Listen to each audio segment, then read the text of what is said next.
Assalamualaikum guys, hari ini saya akan tunjuk cara untuk tukar minyak hitam Kelisa. Mula tengok bawah, saya sediakan minyak hitam dia untuk dengan bekas-bekas ni supaya nanti buka minyak depan dia.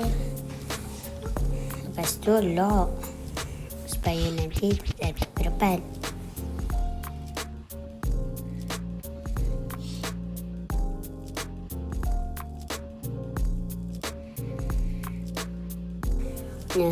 Ambil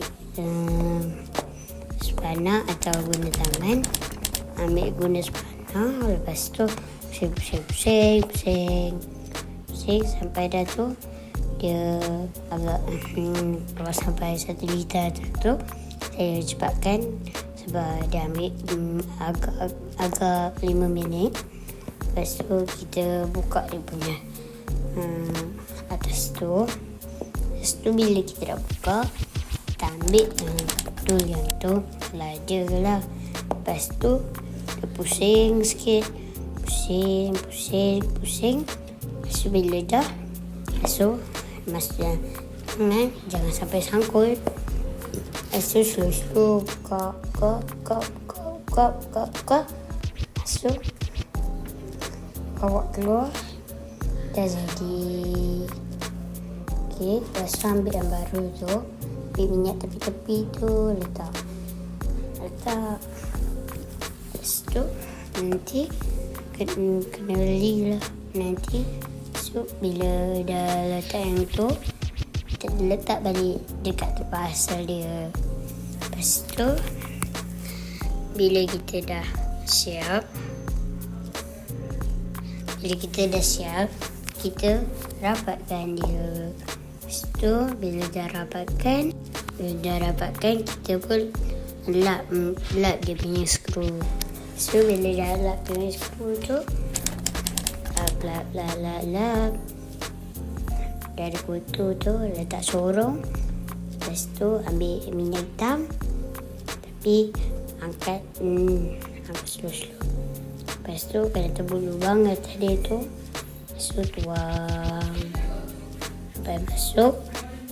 Lepas tu secukup lah. Lepas tu bila dah siap, ini Kelisa je. Okay, lepas bila dah tu, kita pun letak. Lepas tu kita ambil yang selalu tu. Lepas tu tarik. Lepas tu lap. Lepas tu masukkan balik. Lepas tu check. Lepas tu bawa keluar balik. Tengok kalau ada minyak lagi, lap. Lepas tu last sekali kita letak dalam tu je. Bawa keluar corong, lap. Lepas tu tutup. Lepas tu bila dah tutup tu, jangan lupa nak bagi lap tepi-tepi dia. Takut masuk tempat lain. Dah tu start enjin. Brum. Lepas tu bila dah siap tu, itulah dia. Lepas tu bateri. Lepas tu start enjin lagi sekali. Lepas tu tengok guna yang ni. Lepas tu tengok berapa volt dia. Okay. Lepas tu kita off, ambil balik. Solat. Ambil yang tadi tu lah solat. Dia dah lap. Kita masukkan balik. Lepas tu kita bawa keluar balik.